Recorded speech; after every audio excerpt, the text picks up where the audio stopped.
अस्सलाम वालेकुम। कंटिन्यू करते हैं अपने यूनिट नंबर 1 को साइंस में और क्लास 7 आपका यूनिट नंबर 1 में जो टॉपिक अब हम कंटिन्यू करेंगे वो प्रीवियस टॉपिक के बाद जो कंटिन्यू है, मतलब उसी सीक्वेंस में, that is measurement of time. Time को हम मेजर करते हैं, ये तो डेली हमारा रूटीन है। ये वो चीज़ है जो सबसे ज़्यादा हम मेजर करते हैं। आप स्कूल में होते हैं तो क्लास में सामने वॉल क्लॉक लगा होता है और अक्सर आपकी नज़र उस पर पड़ रही होती है। अगर सब्जेक्ट मैथ का है या कोई बोरिंग सब्जेक्ट है तो सबसे ज़्यादा उस लेक्चर में आप वॉल क्लॉक की तरफ देखते हैं कि कब टाइम ओवर हो और कब आप लोग रिलैक्स करें। खैर ये तो वैसे ही मैंने कहा, लेकिन आपकी हर क्लास में, आपके स्कूल में, आपके घर में जो है वो, इवन आप देखते हैं टेलीविज़न पर अगर जो न्यूज़ चैनल्स हैं उनमें भी किसी बॉटम कॉर्नर में जो है वो टाइम जो है वो चल रहा होता है। तो टाइम वो सबसे ज़्यादा क्वांटिटी है जो हम दिन में मेजर करते हैं, सबसे ज़्यादा। और अक्सर हमें इसको मेजर करने का जो है ना, मतलब वास्ता जो है पड़ता है। इवन हमारा मोबाइल जैसे ही हम उसको टर्न ऑन करते हैं तो सबसे पहले जो फ्लैश होती है चीज़, वो टाइम फ्लैश होता है उसको, ठीक है। अच्छा, तो यहाँ पर टाइम की मेजरमेंट के लिए कौन सा डिवाइस है, कौन सा इक्विपमेंट है, तो that is simply digital watches. आजकल डिजिटल वॉचेस, किसी ज़माने में एनालॉग वॉचेस इस्तेमाल होती थी। एनालॉग वॉच से मुराद ये इस किस्म की घड़ी जिसमें 12 then 1 2 and 3 and then 4 5 and then 6 and 7 8 9 और फिर 10 11 and 12। एक आर्म जो है वो छोटा होता था जो कि आवर को रिप्रेजेंट करता था, एक आर्म जो है वो बड़ा होता था जो कि जो है वो मिनट्स को रिप्रेजेंट करता था। हर दो रीडिंग्स के दरमियान 5 जो है अपना स्टेप्स होते थे। तो इस तरह से टोटल 60 मिनट्स पर एक आवर जो है वो कंप्लीट हो जाता था। ये एनालॉग के बाद अब आ गए डिजिटल। तो डिजिटल में आप देखें कि 2 डिजिट्स यहाँ पर होते हैं, जैसे फर्ज कीजिए 0 1, फिर या कोई और ले लेते हैं 0 7, फिर ये इस तरह से 2 डॉट्स बनी होती जो कि बार बार फ्लैश हो रही होती हैं। अलग अलग डिज़ाइन के तो अलग अलग उसमें वो हैं। और यहाँ पर फर्ज कीजिए इस तरह से, तो ये भी तरीका है टाइम को हम डिजिटली देख लेते हैं कि इट इज़ 15 मिनट्स पास्ट 7। तो हमारे पास ये दो। उसके अलावा बाज़ स्पोर्ट्स में आपको ऐसी वॉचेस की ज़रूरत होती है जिसे आप अपनी मर्ज़ी से ऑन ऑफ कर सकें। तो एनालॉग में जो स्टॉप वॉच होती थी उसमें ऊपर यहाँ पर एक बटन दिया हुआ होता था, ठीक है, और यहाँ पर जो है वो मिनट्स का जो है मेंशन किया हुआ होता था, ठीक है, और आवर्स को मेंशन किया होता था, और इवन ये कि सेकंड्स भी जो है मेंशन किए हुए होते थे। तो ये 3 किस्म की जो है वो आर्म्स, एक आवर्स के लिए, एक मिनट्स के लिए और एक जो है वो सेकंड्स के लिए, ठीक है। तो एक इवेंट शुरू हुआ, आपने स्टॉप वॉच ऑन कर दी, ये जो इसका बटन है, ये जो इसका नॉब है, आप इसको दबाते थे तो ये स्टॉप वॉच जो है वो ऑन हो जाती थी, यानी टाइम कैलकुलेशन शुरू हो जाता था। और जैसे ही वो इवेंट स्टॉप करना होता था आपने फ़ौरन उसको ऑफ कर देना था या स्टॉप कर देना था, और फिर जो टाइम इंटरवल है वो आप देख लेते थे कि कितने मिनट्स आगे गए हैं या कितने आवर्स, कितने मिनट्स और कितने सेकंड्स जो हैं वो उस इवेंट को कंप्लीट होने में लगे हैं। तो स्टॉप वॉच का मतलब ये हुआ कि हम अपनी मर्ज़ी से उसको ऑन और ऑफ़ कर सकते हैं।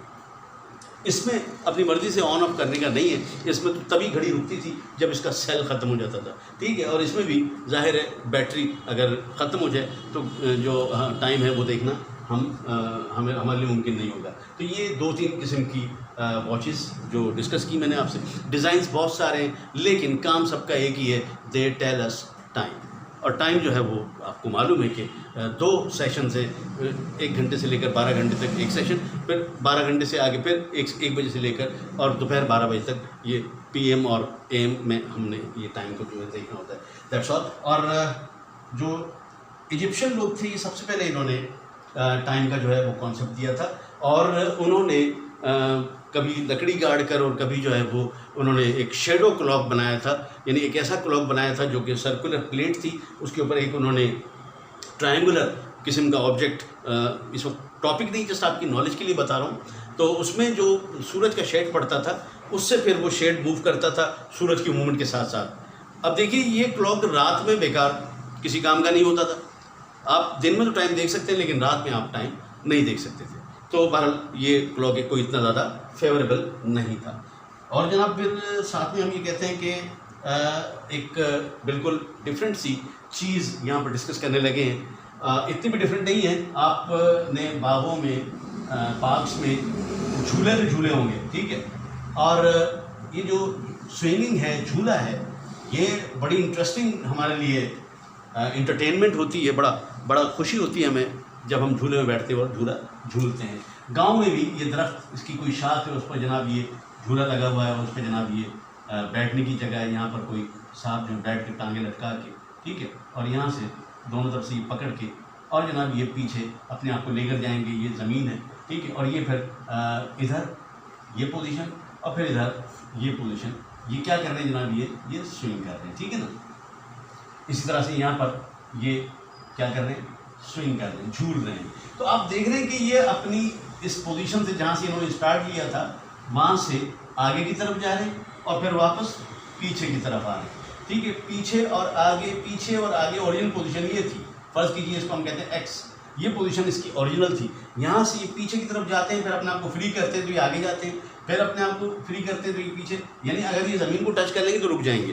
तो झूला आपने झूला ये इस तरीके से हम जो स्विंग करते थे तो बड़ा मतलब हमें मज़ा आता था, और हम जितना ज़्यादा फोर्स लगाते थे उतना ही ज़्यादा जो है वो एंगल उसका बढ़ता चला जाता था और हमें और ज़्यादा एंटरटेनमेंट मिलती थी। ये जो स्विंग है, ये जो झूला है, एक्चुअली साइंटिफिक लैंग्वेज में अगर हम बात करें तो इट इज़ पेंडुलम लाइक, ठीक है। और पेंडुलम को भी हम अगर उर्दू तर्जुमा करें, उर्दू में फिज़िक्स या साइंस का तर्जुमा जो है, तो पेंडुलम की जगह लफ्ज़ जो है वो झूला ही लिखा हुआ है। यहाँ पर पेंडुलम को अगर हम सिंपल फॉर्म में देखें तो एक सपोर्ट होती है, एक थ्रेड होता है जो सपोर्ट से हमने बांधा हुआ होता है, और कोई भी ऑब्जेक्ट जिसको हम बॉब कहते हैं वो बॉब यहाँ पर बांधा हुआ होता है, ठीक है। और ये जो थ्रेड है इसकी पर्टिकुलर कोई लेंथ होती है। ये सेटअप जो है इसे हम कहते हैं पेंडुलम। इस सेटअप को पेंडुलम कहते हैं, यानी thread and Bob. Thread and Bob comprises या they form collectively they form a pendulum। एक पेंडुलम बन जाता है। अच्छा, अब इस पेंडुलम को थोड़ा सा इधर ले आएं।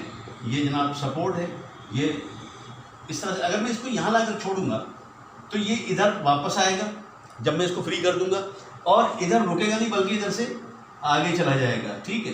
तो अब ये मूवमेंट, कौन सी मूवमेंट शुरू हो गई, ये इधर जाएगा फिर वापस जाएगा, फिर इधर आएगा फिर वापस जाएगा झूले की तरफ। तो ये टू एंड फ्रो मूवमेंट कहते हैं इसको, टू एंड फ्रो। ये फ्रो जो है ये एब्रीविएशन है फ्रॉम का, टू एंड फ्रॉम, यानी पहले किसी तरफ जा रहा है, फिर जब वापस आ रहा है तो वहाँ से वापस आ रहा है। फ्रॉम उधर से वापस आ रहा है, टू उस तरफ जा रहा है, फ्रॉम उधर से वापस आ रहा है, और ये सिलसिला चल रहा है। इसमें सिंपली ये आप देख सकते हैं कि ये एक थ्रेड है और ये मैंने एक ऑब्जेक्ट लेके इससे बांधा है, ठीक है। ये एक पेंडुलम है। ये इसको आप, यानी कोई सोफिस्टिकेटेड किस्म का कोई ये टूल नहीं है, जस्ट आपने एक थ्रेड और उसके साथ एक आपने कोई भी ऑब्जेक्ट या बॉब कह लें आप बांधा है। अब इसको अगर मैं इस तरह से थोड़ा सा डिस्प्लेस करके छोड़ूंगा तो ये स्विंग करना शुरू कर देगा, ये ऑसिलेट करना शुरू कर देगा। ये देखिए मैंने छोड़ा और इसने ऑसिलेट करना शुरू कर दिया।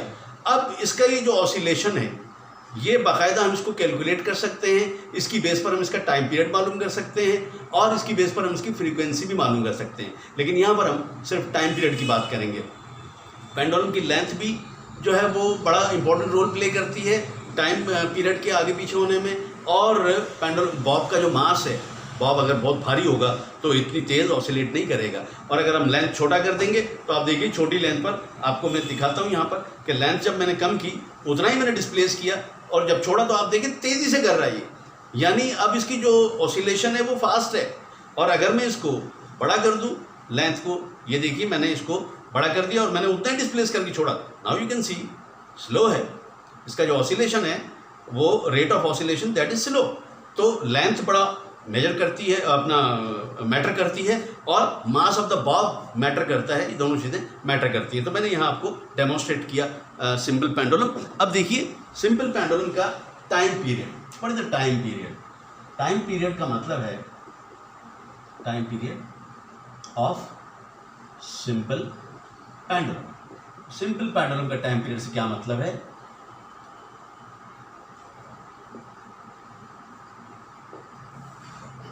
टाइम कंज्यूम्ड यानी वो टाइम जो उसने खर्च किया टू कंप्लीट वन वाइब्रेशन, एक वाइब्रेशन को पूरा करने के लिए जितना टाइम उसको लगा वो उसका टाइम पीरियड कहलाएगा। यानी एक चक्कर, एक झूला इधर से जाके वापस इस पोजीशन तक आने में इसको जो टाइम लगा, फर्स्ट की ये पोजीशन ए है, ठीक है, ये पोजीशन एक्स है और ये पोजीशन ओ है। ए से एक्स पर गया, ओ पर आया, ओ से वापस ए तक आने में यानी जाने और वापस आने में जो उसने टाइम लिया, ए से चला था वापस ए पर आया, ए से चला था ओ पर गया नहीं, ए से चला था वापस ए पर आया। This is one complete vibration, ये एक पूरा चक्कर है। This is one complete cycle, एक पूरा चक्कर है। एक पूरा चक्कर निकालने में इसको जितना टाइम लगा वो इसका टाइम पीरियड कहलाएगा। और वो टाइम पीरियड हम स्टॉप वॉच से, जो मैंने इससे पहले डिस्कस किया था, वो मेजर कर सकते हैं। हमारे पास स्टॉप वॉच है या डिजिटल स्टॉप वॉच है, हमने जैसे ही उसको छोड़ा ऑन कर दिया और जैसे ही वापस गया हमने ऑफ कर दिया। ज़्यादा बेहतर तरीका ये है कि आप इसकी 15-20 जो वाइब्रेशंस हैं उसका टाइम कैलकुलेट कर लें। फ़र्ज़ कीजिए आपने 20 वाइब्रेशंस का टाइम कैलकुलेट किया, टाइम पीरियड निकाल रहे हैं आप, कितनी वाइब्रेशंस आई 20, कितना टाइम लगा, फ़र्ज़ कीजिए जनाब उसको लगा 5 सेकेंड्स, तो 5 सेकेंड्स 20 वाइब्रेशंस आई, 5 सेकेंड उसको लगे, तो आप 20 को 5 से जब डिवाइड करेंगे तो कितना आ जाएगा 4, तो उसका टाइम पीरियड यानी एक साइकिल कंप्लीट करने में उसको कितना टाइम लगा 4 seconds. That is so easy. उम्मीद है कि आपको अच्छी तरह से समझ में आ गया होगा। अगेन मैं फिर दोहराऊंगा कि अगर कोई क्वेश्चंस आपके जहन में आते हैं, आप अपनी बुक को साथ रखें, आप उस रेलिवेंट पेज को साथ रखें, हैंड फ्री लगा के आप पूरा फोकस करके इस लेक्चर को सुने। और फिर अगर कोई क्वेश्चंस राइज होते हैं, कुछ चीज़ें ऐसी जो कि लेक्चर में या बुक से कवर नहीं हो रही हैं, तो आप उसके लिए क्वेश्चन हमसे पुट अप कर सकते हैं। इंशाल्लाह हम उनको प्रॉपर आपको आंसर देंगे।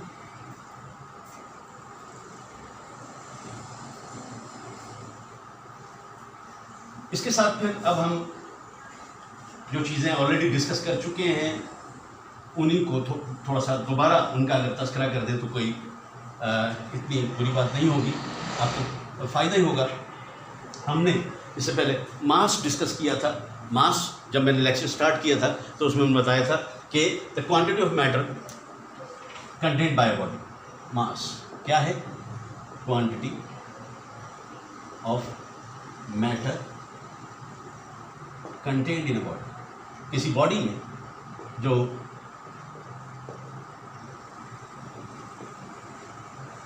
में जो मादे की मिकदार है उसे हम मास कहते हैं। ये आप यूनिट नंबर 1 के स्टार्ट में ये चीज़ें बताई थी, ठीक है।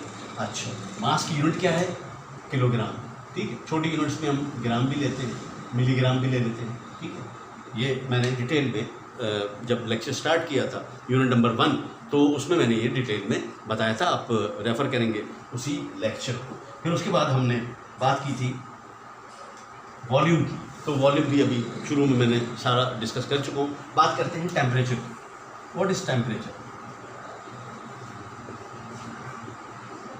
देखिए, जब हम चीज़ों को गर्म करते हैं, चूल्हे पर चाय बना रहे हैं, तो चूल्हे पर चाय बना रहे हैं, चाय बनाने के लिए आप फ्लेम को ऑन करते हैं, तो फ्लेम ऑन होने से क्या होता है कि वो जो फ्लेम है उसका टेम्परेचर ट्रांसफ़र होना शुरू हो जाता है। किस में? वो जो आपने पॉट रखा हुआ है जिसमें आप चाय बना रहे हैं, ठीक है।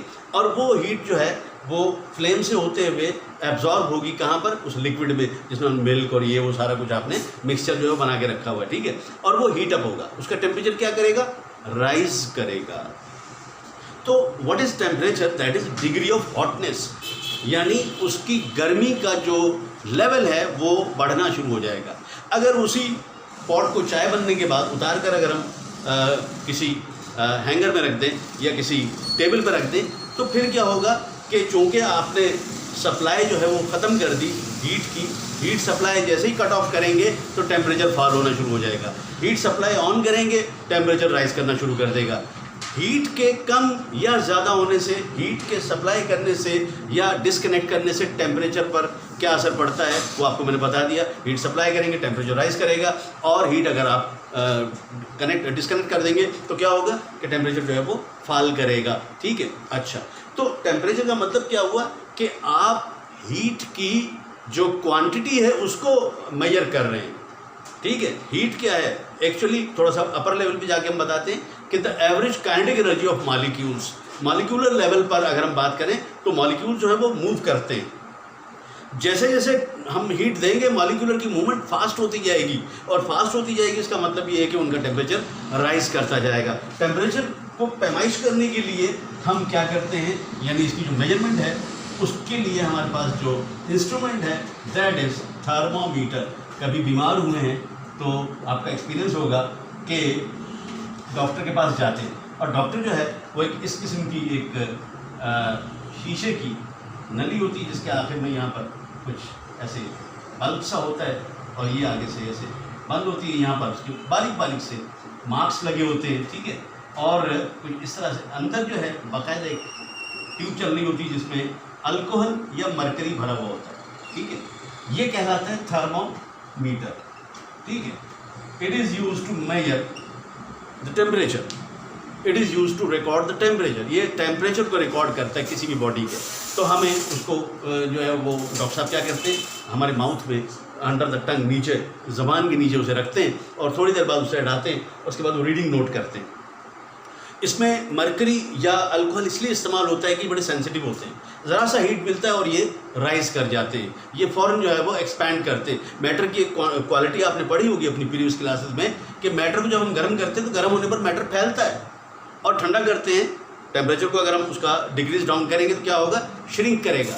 तो ये एक्सपेंशन और श्रिंकेज ये मैटर की क्वालिटी है when it is expose to heat. जब हीट पर हम इसको रखेंगे तो ये एक्सपेंड करेगा और हीट से अवे रखेंगे तो ये श्रिंक करेगा।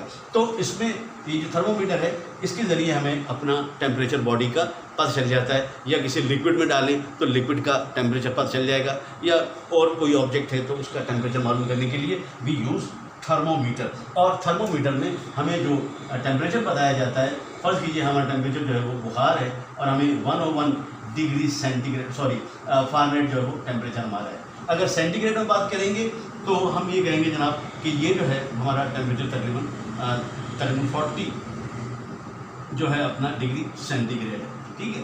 तो टेम्परेचर को नापने के लिए हम थर्मोमीटर यूज़ करते हैं, और जो यूनिट है वो 2 यूनिट इस्तेमाल होती हैं और दोनों ही बड़ी फ्रीक्वेंटली यूज़ होती है। मौसम का हाल बताते हैं तो आज नवाबशाह का टेम्परेचर जनाब 48 डिग्री सेंटीग्रेड, ठीक है।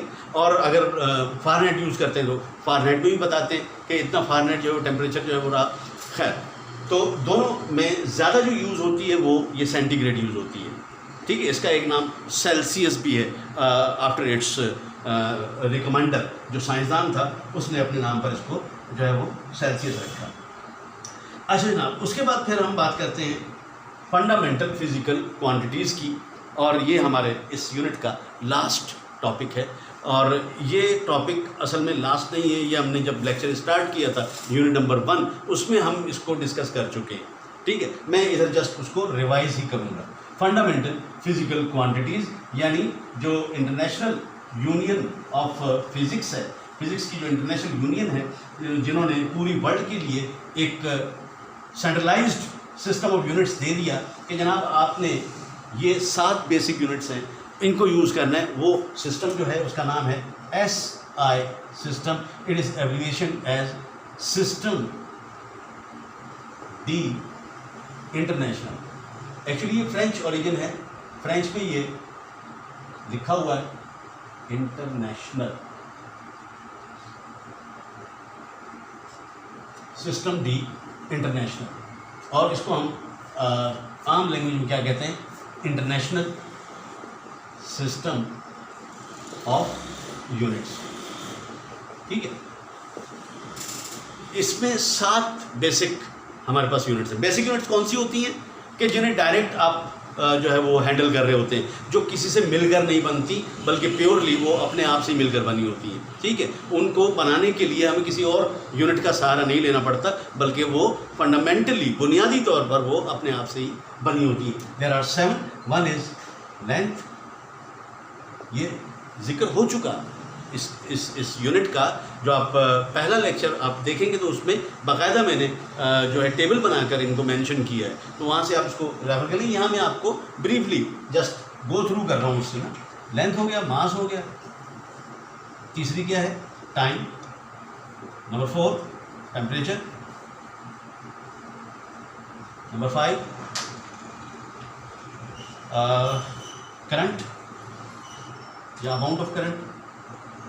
Number 6 intensity, I should write luminous intensity.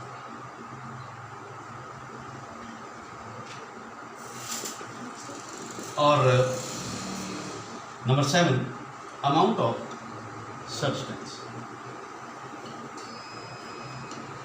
These are the 7 basic quantities जिनकी यूनिट्स जो है वो असाइन कर दी हैं इंटरनेशनल सिस्टम ऑफ यूनिट्स ने, एसआई ने। और एसआई के तहत हम ये कहते हैं कि there are 7 basic units in system international. और वो बेसिक यूनिट्स कौन सी हैं? Length, mass, time, temperature, current, luminous intensity और अमाउंट ऑफ सब्सटेंस, इनकी यूनिट्स। और वो सारा टेबल आप रेफर करें लेक्चर नंबर 1 में। आज के लिए इतना ही काफ़ी है। आपका यूनिट नंबर 1 जो है वो कंप्लीट हो गया। इससे रेलिवेंट जितनी भी आपकी एक्टिविटीज़ हैं जो बुक में दी हुई हैं और जितना भी उसमें आपको असाइनमेंट्स हैं, आप इन लेक्चर्स के बाद उन तमाम असाइनमेंट्स को करने के काबिल हो गए हैं, हम ये समझते हैं। इन केस अगर आपको डिफ़िकल्टी फील करते हैं तो हम दूर नहीं हैं आपसे, ठीक है। मैं आपको आज अपना लेक्चर यहीं पर जो है वो ख़त्म करता हूँ।